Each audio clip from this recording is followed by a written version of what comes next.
Shut up. আর একটাও কথা বলবেন না আপনি। বাবা প্লিজ তুমি ঘরে চলো, তোমার শরীরটা খারাপ, এসব এক্সাইটমেন্ট তোমার শরীরটা আরো বেশি খারাপ করতে পারে। চলো। শঙ্কর গুন্ডাকে এই বাড়িতে কে ডাকলো?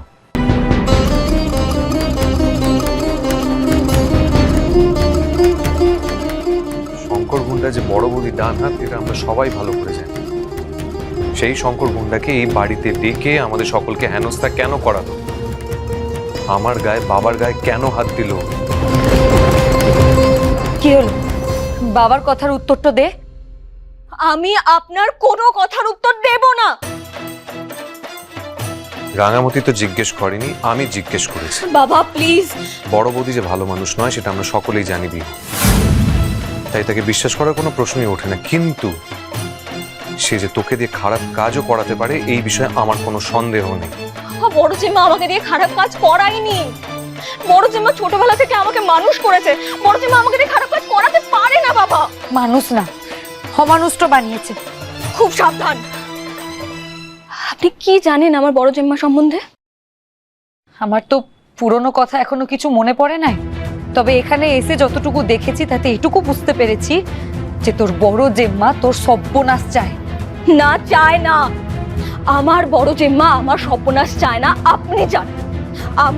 আমার বাড়ির সর্বনাশ করতে আপনি এখানে এসেছেন। বিহু, রাঙামতি কারুর কোনোদিনও কোনো ক্ষতি চাইতে পারে না। বাবা রাঙামতি রাঙামতি রাঙামতি, বাবা তুমি বারবার ওনাকে রাঙামতি তীরন্দাজ কেন বলছো?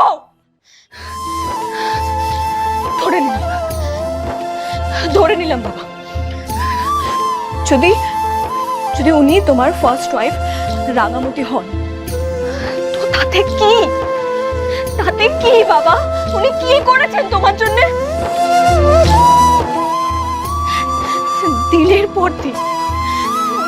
পর দিন তোমার কথা, দাদুর কথা অমান্য করে গেছে। টেনশনে ভুগতে ভুগতে আজ তোমার শরীরের এই অবস্থা কার জন্যে? বিহু, তোমার ফার্স্ট ওয়াইফ রাঙামতি তীরন্দাজের জন্যে। বিহু, বারবার করে ওনাকে ফার্স্ট ওয়াইফ কি বলে যাচ্ছ? উনি তোমার মা। কিসের মা? জন্ম দিলেই কি মা হওয়া যায়?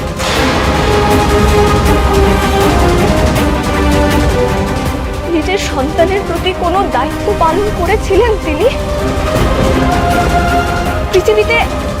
পৃথিবীতে এমন কোনো মা আছে যে দেশোদ্ধার করার জন্য নিজের ছোট্ট সন্তানকে বাড়িতে ফেলে রেখে হাওয়া হয়ে গেছে? বাবা, যদি কোনোদিনও প্রমাণিত হয়েছে ওই মহিলা তোমার ফার্স্ট ওয়াইফ, তাহলে তুমি ওনাকে জিজ্ঞাসা করো। যদি আমার পুরনো কথা সব মনে পড়ে তবে এই প্রশ্নের উত্তরটাও আমার নিশ্চয়ই মনে পড়বে। তখনই না হয় তুই উত্তরটা জেনে নিস।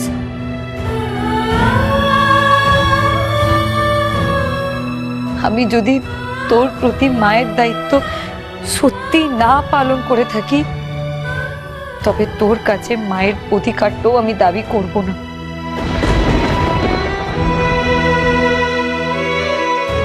কিন্তু তোর মতন একটা নিষ্পাপ মেয়েকে আমি এভাবে পাকে ডুবে যেতে দিতে পারি না।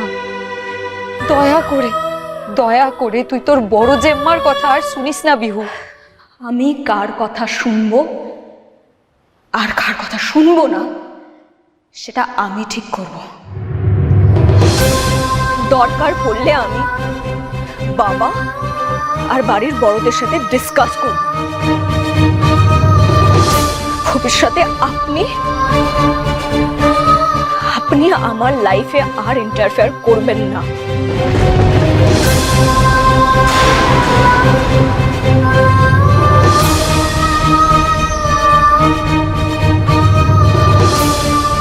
তোমাকে একটা কথা বলতে বাধ্য হচ্ছে। যেদিন রাঙামতি তীরন্দাজ তোমার জীবন থেকে চলে গেছিল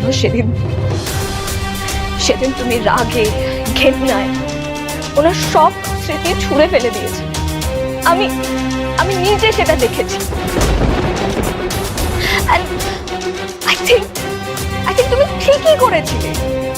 এমন মহিলাকে ঘেন্নাই করা উচিত। তবে আজ কি হলো বাবা? এতগুলো বছর পর রাঙামতি তীরন্দাজের মতো দেখতে একজন মহিলা চলে এলো বলে তুমি ইমোশনাল হয়ে গেলে?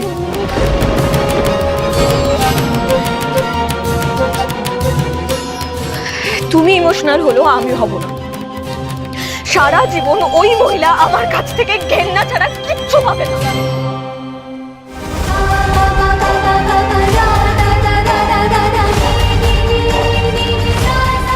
এখন এসব কথা বলবার সময় নয়। তোর মায়ের আসল পরিচয়টা যেদিন জানতে পারবি সেদিন না হয় এসব কথা বলিস, কিন্তু আপাতত তোকে শুটিং এর জোনাল কম্পিটিশনটাতে নাম দিতেই হবে। আমি দেব না, ক্লিয়ার? এসব কথা আমাকে আর কখনো বলবেন না আপনি।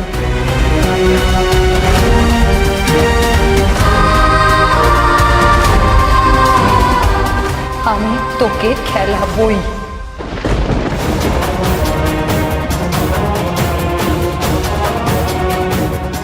আমিও দেখি কি করে খেলা।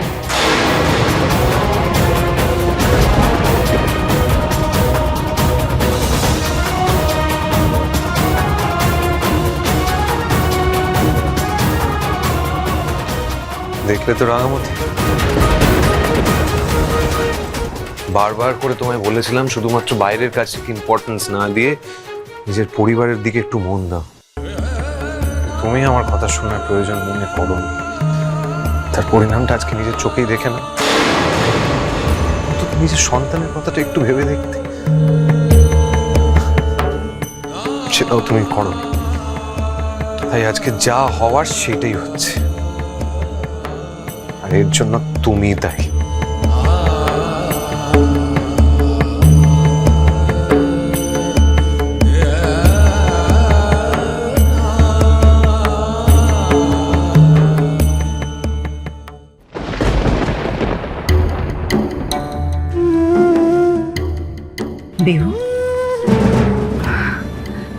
বিহু, আমি জাস্ট শঙ্করকে ডেকে এনেছিলাম যাতে শঙ্করের কথাবার্তায় ভয় পেয়ে বাড়ির লোকজন ওই ফেক মেয়েটাকে বাড়ি থেকে বের করে দেয়। জাস্ট এটাই আমার উদ্দেশ্য ছিল। কিন্তু বড় জেম্মা, ওই শঙ্কর গুন্ডা দাদুকে বিশ্রীভাবে থ্রেট করছিল, দাদুর গায়ে হাত তুলেছিল, বাবার গায়ে পর্যন্ত হাত তুলেছিল, বড়দের সঙ্গে তুই তুকারি করছিল, নাক খত দিতে বলছিল। এসব কিন্তু আমি একেবারে মেনে নেব না বড় জেম্মা। বিহু, বিহু শান্ত।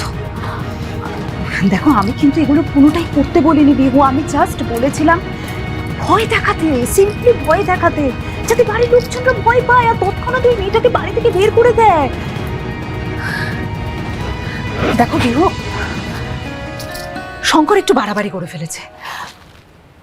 ঠিক আছে, আমি শঙ্করের সাথে কথা বলছি, তুমি এত টেনশন করো না। কিন্তু তুমি শুধু ওই মেয়েটার কথা ভাবো।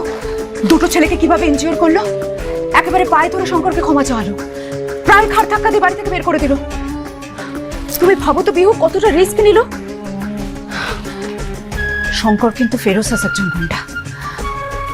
আর তুমি তো তোমার বড় জেম্মার পলিটিক্যাল হোল্ড সম্পর্কে ডেফিনেটলি সবটাই জানো। এই সমস্ত লোকজনদের কিন্তু আমাকে হাতে রাখতে হয়, আমার অনেক প্রয়োজন পড়ে।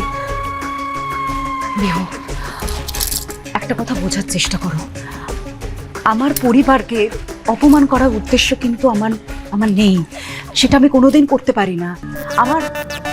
আমার জাস্ট মনে হয়েছিল শঙ্করকে পাঠালে শঙ্করের কথা শুনে ভয় পেয়ে ওরা ওই ফেক মেয়েটাকে বাড়ি থেকে বের করে দেবে। আমার বাড়ির লোকজনরা ওই মেয়েটার থেকে আমার কাছে অনেক অনেক বেশি আপন এবং অনেক বেশি ইম্পর্ট্যান্ট। আমি আমার বাড়ির লোকজনদের অপমান হোক সেটা আমি কখনোই চাইব না। আর তাছাড়া তুমি আমার জীবনে কতটা জায়গা জুড়ে আছো তা বলার অপেক্ষা রাখে না বিহু।